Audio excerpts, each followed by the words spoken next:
Halo, selamat malam semuanya. Saya Dwi Cahyanto. Saya mau melakukan presentasi data untuk mobil listrik, cakupan mobil listrik, electric vehicle data review. Untuk pendahuluannya, kenapa saya mau melakukan riset ini adalah beberapa poin. Yang pertama adalah karena Indonesia memiliki kandungan nikel yang besar, kayaknya. Karena nikel yang besar dan nikel adalah bahan utama dalam pembuatan baterai listrik, maka akan dalam waktu dekat, maka pasar baterai akan datang ke Indonesia membangun pabrik dan mengelola hasilnya menjadi bahan jadi gitu. Salah satu dan baterai mobil listrik adalah bahan utama, jadi komponen utamanya dalam mobil itu sendiri gitu. Karena dia bahan utama dalam mobil itu sendiri dan harganya udah cukup tinggi daripada porsi bahan yang lain. Menurut saya bila Indonesia mempunyai mampu melakukan monopoli pasar di baterai listrik dan menekan kos yang lebih daripada negara yang lain, Indonesia bisa memimpin di bidang baterai listrik dan mungkin bisa menumbuhkan pasar mobil kendaraan listrik ke depannya di dunia gitu, menjadi pemimpin di dunia gitu. Selain baterai tersebut, potensi mobil listrik juga bisa jadi besar di pasar Indonesia karena pertumbuhan pasar Indonesia itu untuk kebutuhan mobil itu sangatlah besar gitu. Itu bersejalan dengan pertumbuhan penduduknya, tapi Indonesia sendiri masih menggunakan mobil konvensional atau bensin untuk sekarang ini gitu. Pertama kita lihat pertumbuhan mobil listrik di dunia gitu. Untuk pertumbuhan mobil listrik sendiri ya di dunia itu sangat besar, terlihat di lonjakan sangat besar mulai terjadi di 2017, 2018, 2019, dan 2020 dan sangat curam lagi di 2021. Pertumbuhan ini mungkin nggak akan berhenti dalam waktu dekat, terutama ketika Cina udah menguasai sampai sales value-nya sampai 4.500.000 dolar US dollar ya, memimpin di bidang penjualan mobil listrik, diikuti kedua oleh USA. Terus penjualan kendaraan listrik di dunia untuk per unit dipimpin oleh Cina yang sebesar 7,85 juta unit, kemudian Amerika 2,3 juta unit, ketiga adalah Jerman, keempat adalah United States kayak gitu. Dari bisa dilihat bila kita lihat dari posisi 5 5 4 3 2 ini berada di Eropa, sedangkan Amerika berada di benua Amerika dan Cina adalah di Asia. Bisa dilihat bahwa pertumbuhan mobil listrik di Eropa sangat tinggi peminatnya. Di Amerika pun juga tidak kalah daripada di Eropa sendiri. Untuk Cina sendiri mereka memimpin di pasar mobil listrik untuk domestik mereka, pasar domestik mereka gitu. Karena penduduk mereka yang lumayan yang tinggi sekitar 1 miliar orang, mereka butuh kendaraan pribadi juga penjualannya lumayan bagus gitu. Oke, untuk datasetnya sendiri diambil dari dua tempat. Yang pertama dari Kaggle, dari dataset yang berjudul EVs, One Electric Vehicle Dataset Smaller, bisa dilihat di sini datanya. Kemudian di dataset penjualan dari Data International Agency yang berjudul Global EV Outlook 2022. Untuk penjelasan datasetnya, kita mulai dari body type. Body type ini mencangkup body mobilnya yang kayak seperti MPV, mid hatchback, kemudian sedan, small sedan, terus family apa namanya, terus XLV, kemudian pick up gitu. Jadi SUV kayak gitu. Di sini tuh mencakup hal-hal body listrik, body mobil seperti body type itu mencakup seperti itu. Kemudian brandnya sendiri brand yang ada sudah di Amerika, yang sudah di luar negeri ya. Dari banyaknya mobil listrik gitu terdapat 33 brand yang sudah meluncurkan mobil listrik kayak gitu. Untuk yang model sendiri, mobil dari tiap produksinya seri yang diluncurkan per dari peluncuran dari brandnya sendiri gitu. Kemudian plug type-nya adalah plug type jenis charging untuk melakukan pengisian daya gitu. Di sini jenis type-nya dibagi dua, yang CCS dan biasa.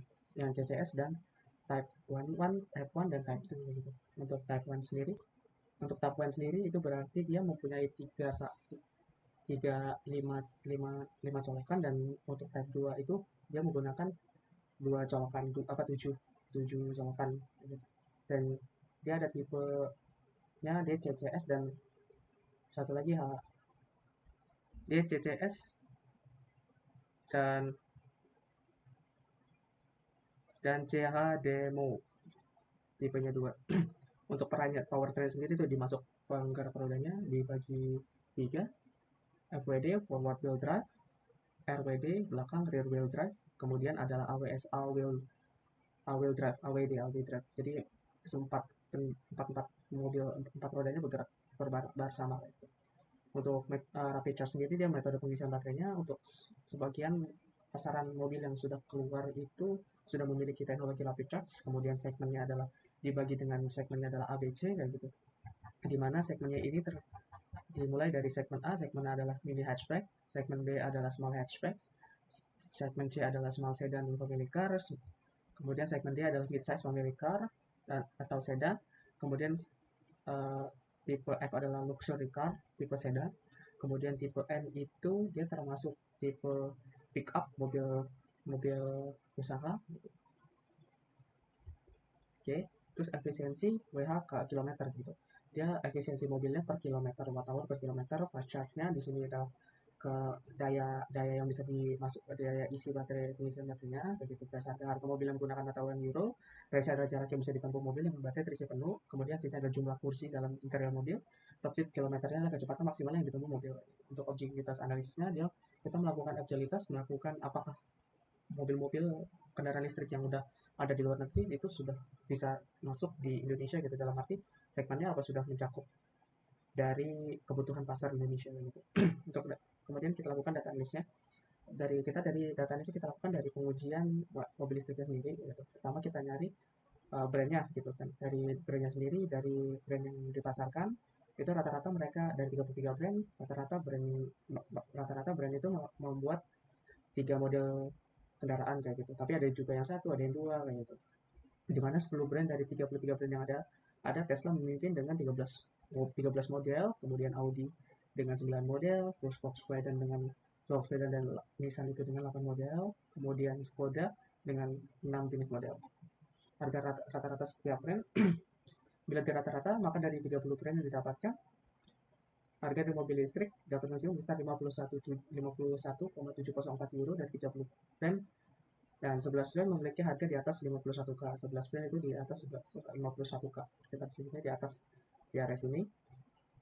Gitu. Kemudian brand yang memiliki harga tertinggi adalah Lightyear. Ini termasuk brand mobil mewah. Kemudian Porsche, kemudian Lasit. Biasanya untuk brand yang mewah ini mereka melakukan segmentasi mobil sport dan luxury car kayak gitu. Kemudian dari 5 brand yang paling banyak mengeluarkan model divisualisasikan, kita melakukan visualisasi dengan box plot yang 5 diantaranya adalah Tesla, Audi, Skoda, Volkswagen, dan Nissan gitu. Dari 5 brand tersebut, Audi berada pada urutan kedua dengan variasi model yang lebih sedikit di bawah Tesla, tapi Audi memiliki range harga yang lebih besar daripada Tesla. Ini berarti Audi memiliki target market konsumen yang luas daripada Tesla.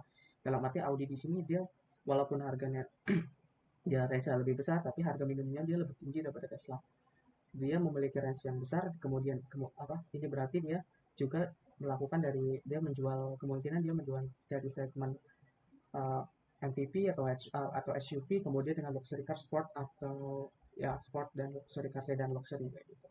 Sedangkan Tesla sendiri Tesla dengan baris mobil besar tapi memiliki range tidak begitu besar, ini berarti Tesla menggunakan strategi penjualan memberikan alternatif model yang lebih dengan price range yang sama, sehingga customer bisa dapat menekankan fitur unggulan dicari daripada budget pembelian mobil. Berbeda dengan targetnya marketingnya Audi, Tesla di sini dia lebih menawarkan lebih banyak model di harga range yang hampir sama gitu.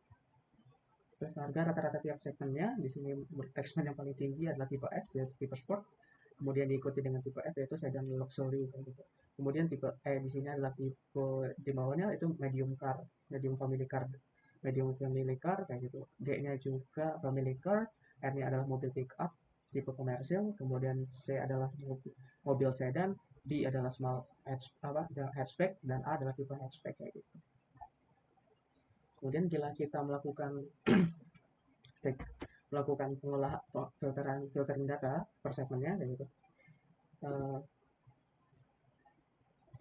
kita bisa melakukan visualisasi yang lebih tergantung per segmennya. Kita pindah dulu ke tabel publik. Oke, pertama kita lihat dulu di segmen A. Harga untuk segmen A sendiri dia di sini terlihat range-nya, dia jarak tempuhnya itu tidak terlalu jauh karena dia itu tipe small hatchback yang digunakan khusus untuk perkotaan gitu. Untuk beberapa brand yang menawarkan tipe ini adalah antara lain Renault, Skoda, Smart, Volkswagen, dan Swift. Harganya itu hampir mendekati rata-rata harga penjualannya, harga penjualan rata-rata dari semua produk, dan bisa lebih rendah kayak gitu. Di sini emang tipenya tipe small car sih, dia kecil kayak. Di sini bisa dilihat segmentasinya, kita bisa melakukan interaksi data untuk mencari data-data yang tergantung segmen yang kita cari gitu, sama jarak tempuhnya untuk kebutuhan kita gitu. Pada tujuan mobil adalah untuk melakukan mobilisasi orang kayak gitu. Uh, untuk mobilisasi seorang, jadi mungkin ada beberapa pertimbangan seperti jarak, kemampuan baterai sendiri untuk menempuh jarak tertentu sampai dia habis kayak gitu, dan budget yang dipunya untuk segmennya. Kalau dia adalah misalnya keluarga, maka disarankan mengambil tipe D sendiri. Tipe C bisa melakukan ke tipe C, di sini bisa nyari brand-brand yang tipenya C, dan pilihan modelnya juga sudah ada begitu. Tergantung kebutuhannya, dia menggunakan jarak jauh untuk rekreasi atau semacamnya. Untuk bisnis sendiri, dia bisa menggunakan tipe D sedan, atau tipe E yang luxury sedan untuk enterprise kayak gitu. Di sini untuk enterprise sendiri dia ada tiga pemain, adalah Audi, Jaguar, sama Python kayak gitu. F adalah sangat luxury, di sini dia tipe high class. Dari sedan itu sendiri ya, pemain utamanya adalah Lancia, Porsche, Audi, Lucid, sama Tesla. Tesla juga punya, walaupun bisa dilihat di sini harga rata-rata Tesla lebih rendah daripada brand-brand mobil sedan mewah lainnya. Untuk tipe pick up-nya sendiri, uh, ada 4 brand yang menawarkan tipe ini. Segmen ini adalah Mercedes, Tesla, Renault, dan Nissan kayak gitu. Bisa dilihat di Tesla di sini mungkin ada beberapa brand yang terkenal seperti brand Cybertruck yang belum diluncurkan tapi udah baru ditawarkan kayak gitu. Dan kemudian Mercedes, ada Renault, dan Nissan. Untuk tipe sportnya sendiri, di sini datanya untuk khusus sport sendiri baru ada Tesla di sini. Untuk tipe sport sendiri adalah dua tempat duduk untuk dan cooling kecepatan yang tinggi biasanya. Range-nya pun kilometernya bisa tinggi ya, daripada brand komersial lain seperti hatchback, terus tipe yang lainnya. Gitu. Oke, terus buat efisiensi daya, dari efisiensi daya sendiri, terus selanjutnya maka efisiensi kemampuan mengisi daya mobil dan efisiensi mobil dalam pengolahan. Di sini mobil adalah segmen C dalam segmentasi mobil, bisa dilihat di sini. Jadi semakin efisiensinya tergantung segmennya. Ya, untuk segmen murah, segmen hatchback yang untuk konsumen umum atau bisnis, itu biasanya semakin tinggi harganya, bisa dilihat itu semakin jauh jarak tempuhnya. Terus untuk karakteristik mobil listrik itu sendiri, kita dapat ambil beberapa kesimpulan yang ada di Indonesia. Jadi untuk kalau misalnya apakah tipe-tipe tersebut di atas, analisa tersebut sudah cocok untuk segmen Indonesia. Untuk segmen Indonesia kita gunakan fase penjualan dari Gaikindo dan ini ada grafiknya. Jadi untuk memiliki mobil komersil itu jadi dari analisanya mobil MPV itu menjadi mobil yang populer di Indonesia kayak gitu, karena memiliki kabin yang besar dan mengikut banyak orang kayak gitu. Terus kemudian mencakup jarak yang jauh sebelum baterai habis diisi kembali, kemudian itu harus mampu mencari jarak jauh, berarti terus harga terjangkau oleh masyarakat seperti segmen LCGC atau small family car, city car kayak gitu. Jadi untuk segmennya sudah terpenuhi. Segmen MPV mungkin MPV itu masih sedikit di mobil listrik, karena mungkin kalau di luar itu lebih senangnya mobil SUV daripada yang multi-purpose vehicle ya itu, terus mampu. Nah kemudian untuk mobil komersialnya dia harus merawatkan minim dan hemat bahan bakar gitu. Jadi tadinya segmen kendaraan listrik Indonesia dimasuk oleh kendaraan MPV di Indonesia, tapi tipe ini tidak terlalu populer di luar negeri karena dari segmen yang ada MPV hanya memiliki satu jenis kendaraan di segmen B. Brand yang berada di luar dirasa bisa memasuki segmen komersial seperti pickup menjadi kendaraan yang menjual produk populer kedua. Segmen penjualan populer seperti MPV masuk dalam jenis kendaraan mobil keluarga kecil memiliki pasar yang besar untuk konsumen umum. Bila ingin melakukan penetrasi pasar yang baik, maka pihak brand harus segera memiliki mobil dengan harga yang terjangkau oleh keluarga kecil, karena bila membeli tipe ini harganya lebih tinggi daripada mobil MPV yang lebih banyak uangnya, maka daya tarik mobil ini akan berkurang lagi.